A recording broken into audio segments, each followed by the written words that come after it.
Bonjour, ici Pierre Castonguay. Ma maman est morte ce matin vers 3h05 et je vais vous parler d'elle.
Ma mère, c'était tout un personnage.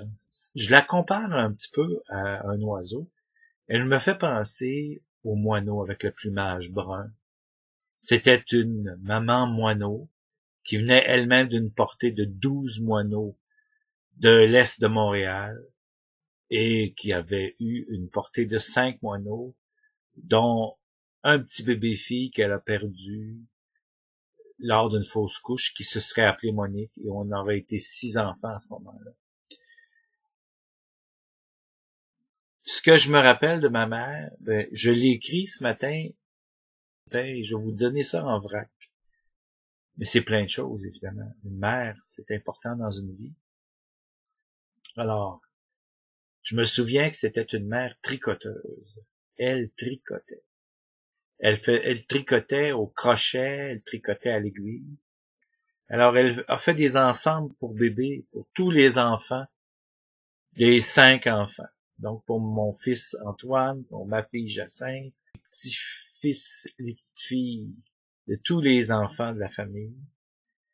Et elle appelait ça ses sets de bébés. Le petit bonnet, un vêtement de corps, et ça allait jusqu'à des petites chaussettes tricotées. Alors, elle faisait ce qu'elle appelait, elle, des sets de baptême, des sets de naissance, etc. Elle tricotait aussi du Femtex et elle faisait évidemment les fameuses pantoufles de Femtex que nos grands-mères ont fait. Ma mère faisait ça aussi. C'était une personne très, très pieuse. Maladivement pieuse. Bon, lorsqu'elle était jeune, elle avait été dans les enfants de Marie et elle avait été frappée, je pense, par l'aspect religieux des choses. Elle était très superstitieuse. Elle mettait, par exemple, des médailles dans les fenêtres de sa maison pour la préserver des voleurs et des gens qui pourraient entrer dans sa maison. Elle mettait des images pieuses aussi dans le coin de ses pièces. Elle était peureuse là-dessus. Elle était tellement dévote que lors des années 60, fin des années 50 et dans les années 60, elle avait un autel, comme les autels dans les églises, et elle mettait cela devant la maison, et elle habillait des poupées en anges en leur faisant des ailes de papier d'aluminium, et lors de la fête Dieu, la procession de la fête Dieu, elle sortait cet autel-là devant la maison, et je me souviens que le curé, la paroisse et toute la procession s'arrêtaient pour se recueillir devant son autel. C'était une femme qui a quand même élevé une assez grosse famille, 5 enfants tout de même, c'est pas peu dire, et j'aimais beaucoup ce qu'elle cuisinait, même si ce n'était pas un cordon bleu, ma mère. Alors j'aimais sa tarte au raisin, j'aimais sa tourtière dans le temps des fêtes. Et sa spécialité dans les desserts, c'était les bonbons patates qu'elle faisait avec des patates, du sucre et du beurre d'arachide.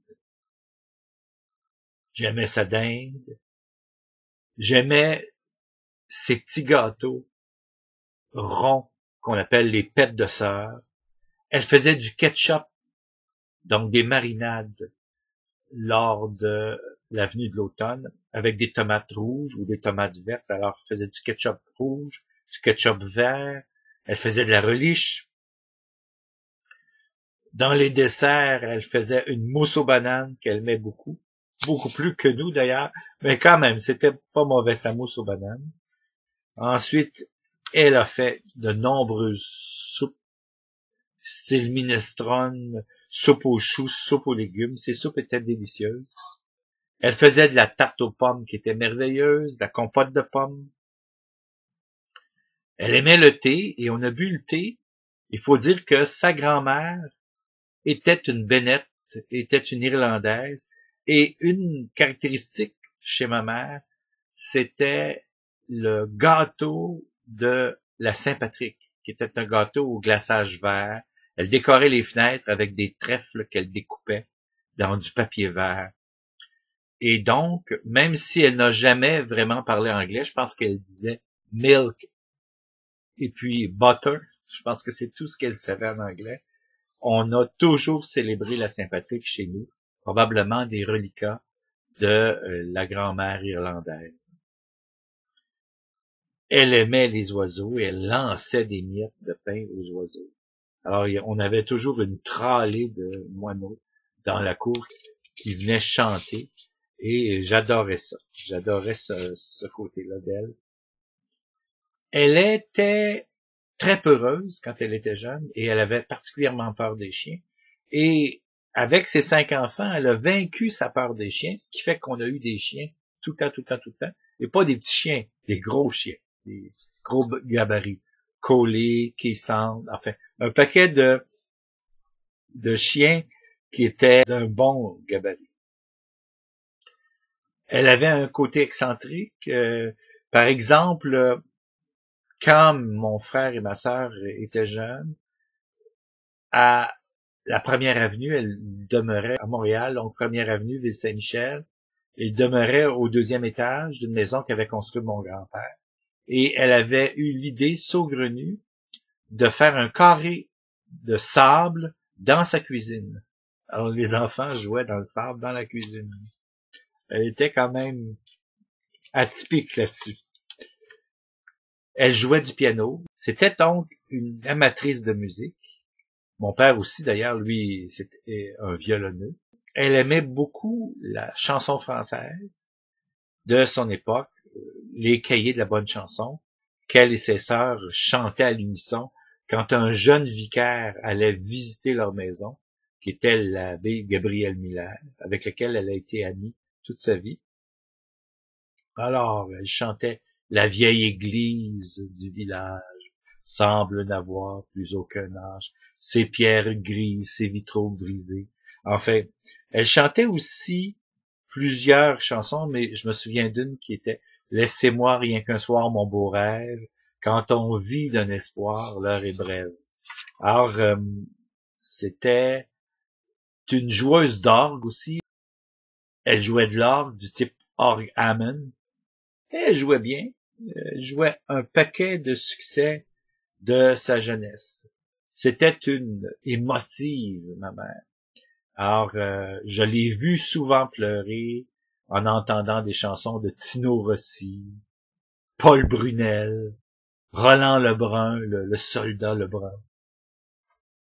C'était une mère typiquement québécoise. Elle était tellement dévote au niveau religieux qu'elle invitait les sœurs de la Présentation de Marie à venir dire le chapelet dans la cour dans laquelle elle avait aménagé une grotte à la Vierge. Et la grotte est toujours là, la Vierge n'y est plus, mais c'était assez difficile pour une de mes sœurs qui allait à l'école de la Présentation de Marie et voyait dans sa cour, donc dans le jardin la fin de semaine, ses profs en train de prier le chapelet. Alors, elle faisait des neuvaines à Sainte-Thérèse, je me souviens de ça. Et elle achetait des pères, je pense que ce sont les pères capucins, je me trompe peut-être, mais Elle achetait des calendriers de Sainte-Thérèse et aussi des levées de fonds de Sainte-Thérèse, c'est-à-dire une espèce de carte qui était parsemée de roses avec une image de Sainte-Thérèse au sommet et dans lequel elle insérait des dissous. Et quand le carton était plein de dissous, elle envoyait ça. Et c'était pour l'émission de ces pères-là. Elle adorait les produits Avon. Et je me souviens qu'elle utilisait, par exemple, Skin So Soft pour assouplir son épiderme. Elle était très coquette. Elle mettait de l'huile de bain dans sa baignoire, ce qui faisait que quand on était petit, il fallait laver la baignoire parce qu'il y avait toujours un résidu huileux. Alors, moi, je détestais ça. Elle lavait mal, elle rinçait mal sa baignoire, puis il fallait relaver parce qu'on était dans le Skin So Soft sinon. Elle était omnibulée, obsédée par la mort. Et je me souviens qu'elle m'a annoncé qu'elle était pour mourir quand j'avais 5 ans. J'en ai 57. Ça veut dire que ça fait 52 ans que ma mère, à répétition, m'a annoncé sa mort. Et c'était donc, ça faisait partie des aspects moins glorieux de sa personnalité. Elle avait des problèmes de santé mentale. Elle nous a vraiment ravagés avec des crises d'hystérie qu'elle faisait. Et elle a cessé tout à fait d'en faire à un moment donné. Et ça a été la fin de notre enfer à nous aussi, les enfants. Parce que il y a beaucoup de congés scolaires qu'elle nous a gâchés en se mettant dans tous ces états et en se rendant malade. Alors, c'était une personne qui était accaparante là-dessus, à cause de ses problèmes de santé mentale.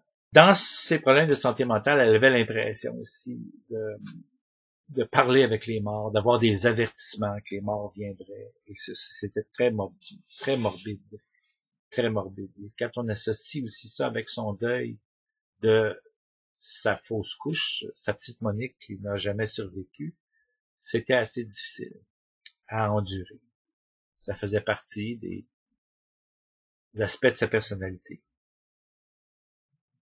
Quand elle était toute petite, elle jouait beaucoup avec sa chatte d'Espagne et les chatons, et je me souviens de quelque chose de mignon, quand toute petite fille, elle avait peut-être 3-4 ans, elle avait emmitouflé les petits chatons dans des bas de laine, et elle avait disposé ces chatons-là dans un tiroir, elle avait refermé le tiroir, elle avait oublié les chatons dans le tiroir, et l'histoire s'est terminée très bien, puisque la chatte cherchant ses chatons, miaulant autour du meuble, les enfants ont réouvert le tiroir et redonné les chatons. Ça l'avait beaucoup marqué, et elle s'était fait gronder à ce moment-là pour avoir caché les petits minous, mais bon, c'est vraiment quelque chose rose bonbon de l'enfance. Jeune femme, elle était fort jolie. J'ai vu des photos d'elle qui étaient vraiment admirables. Et lorsqu'elle sortait avec mon père, elle était toujours invariablement chaperonnée par ses sœurs. Alors c'était à l'époque d'un certain Québec qui était puritain, catholique, mais influencé par un certain jansénisme. Et alors, c'est ça. On a des collections de photos d'elle et de mon père au jardin botanique. Elle aimait beaucoup aller au jardin botanique. Et comme c'était des gens de classe moyenne et qui n'avaient pas beaucoup d'argent, son voyage de noces s'est passé dans la région de Québec et elle est allée voir les chutes Montmorency. Elle a eu, au cours de sa vie, 2 maisons, celle que j'habite, qui est ma maison d'enfance, que j'ai achetée de mon père après qu'il ait eu un ACV. Et quand mon père s'est remis de son ACV, il a décidé de se réacheter dans Saint-François, donc elle a habité 2 maisons. Et elle a habité aussi une maison de ferme, puisque nous avons eu une ferme quand nous étions jeunes, dans la région de Vaudreuil-Soulanges. Alors c'est quelqu'un qui a habité jusqu'à cette année dans sa demeure, et elle a eu donc la joie d'être propriétaire de sa demeure jusqu'à la fin de ses jours, sauf évidemment la période où elle a été malade. Je me souviens quand j'étais petit comment elle avait peur du tonnerre et des éclairs. Elle fermait évidemment toutes les fenêtres et elle fermait tous les rideaux et elle se mettait à prier. Elle avait toujours peur que le tonnerre nous tombe sur la tête. C'était une femme qui était anxieuse, mais c'était une bonne personne lorsqu'elle n'était pas malade, évidemment. Je me souviens de ses tics, par exemple, elle avait toujours un papier mouchoir qu'elle roulait dans sa manche, et finalement, avec l'âge, c'était 2, 3, 4, 5, 6 papiers mouchoirs roulés dans ses manches de veste. Je me souviens que c'était aussi une mère assez sanguignolante, puisque quand elle était jeune, elle n'utilisait pas de serviettes sanitaires, elle utilisait des lingettes qu'elle découpait elle-même avec des ciseaux et qu'elle nettoyait, qu'elle faisait tremper, qu'elle lavait. Alors j'ai souvent vu ces bacs de trempage et ça m'avait marqué ça de voir. En tout cas, j'avais l'impression que ma mère c'était une grande saignante tellement il y avait de bacs de trempage. Elle se souvenait de toutes sortes de récits de son enfance, mais je me souviens qu'elle avait été très marquée par l'époque de la guerre, de la Deuxième Guerre mondiale, à Montréal, puisqu'il y avait des couvre-feux avec le bruit des sirènes et les gens devaient éteindre toutes les lumières et les soldats passaient dans les rues et vérifiaient si les lumières étaient éteintes. Alors, elle a été très marquée par cette période-là. Elle était aussi assez excentrique. Elle avait entaillé les 2 érables, qui ne sont pas des érables à sucre, qui étaient devant la maison de notre enfance, et elle avait, si ma mémoire est bonne, fait du sirop d'érable. On en avait eu très peu, parce que quand même, elle avait récolté quelques seaux d'eau d'érable, mais on a eu du sirop d'érable à partir des érables qui n'étaient pas des érables à sucre, qui étaient devant la maison. Je me souviens aussi qu'un jour, mon frère avait dû faire une dissection d'un chat pour l'école. Et elle avait excentriquement pris les abats du chat et elle les avait fait cuire avec des oignons. Et elle n'avait pas l'intention du tout de nous en faire manger. Mais elle nous demandait, est-ce que ça sent bon?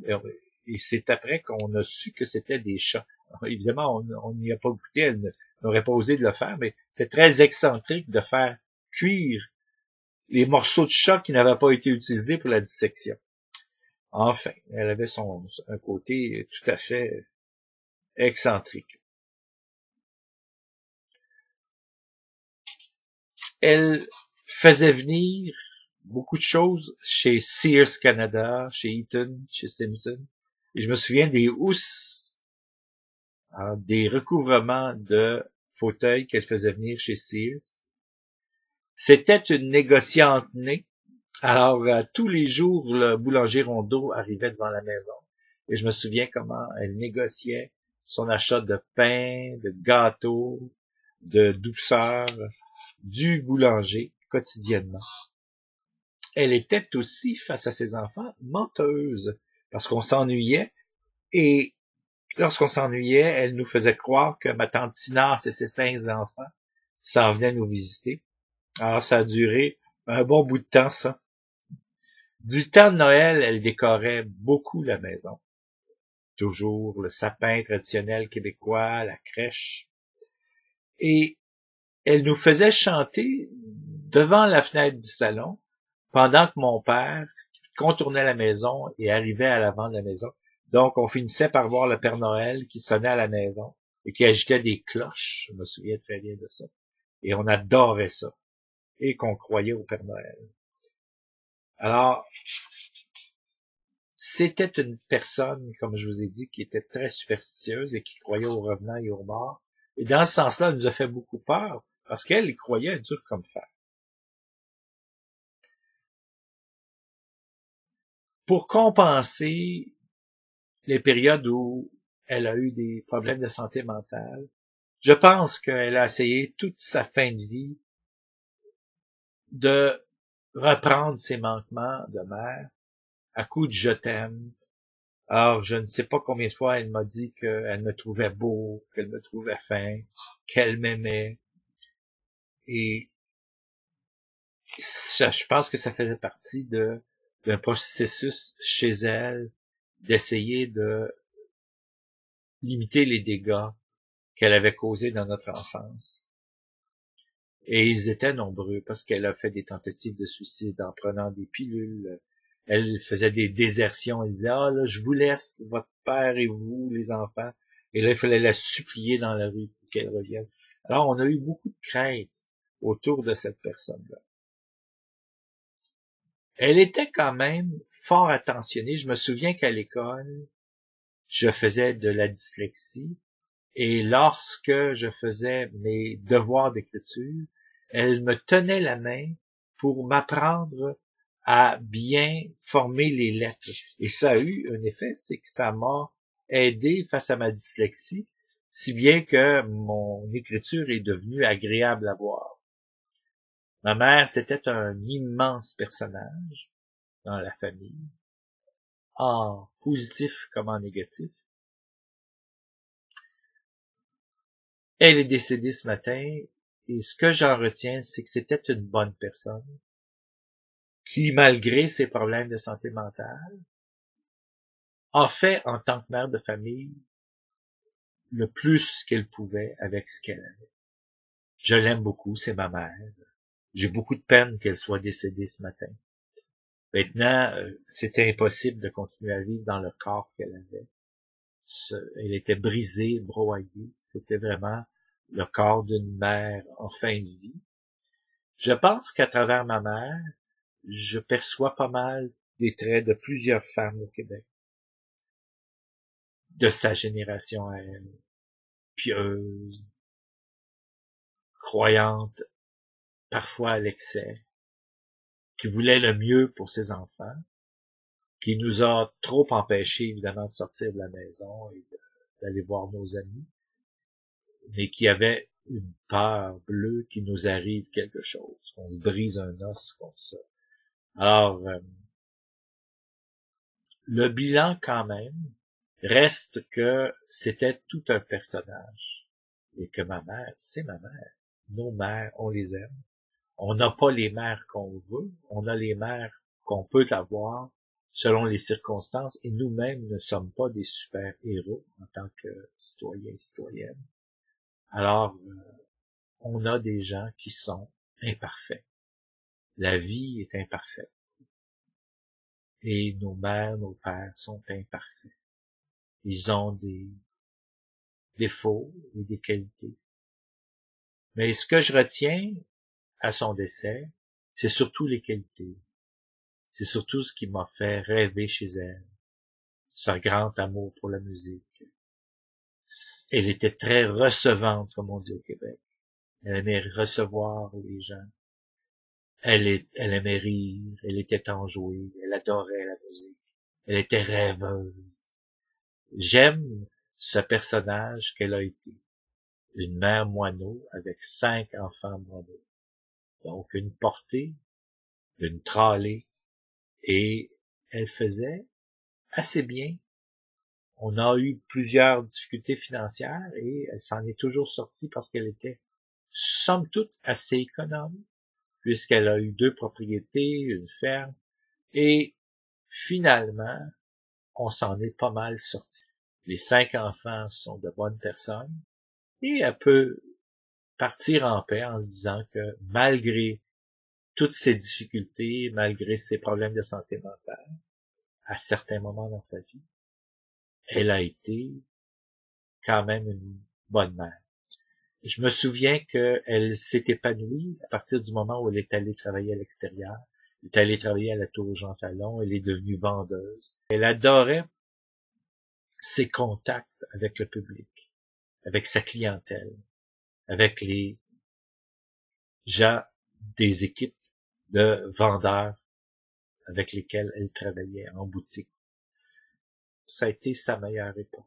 Ça a été vraiment la période dans sa vie où elle s'est le plus épanouie.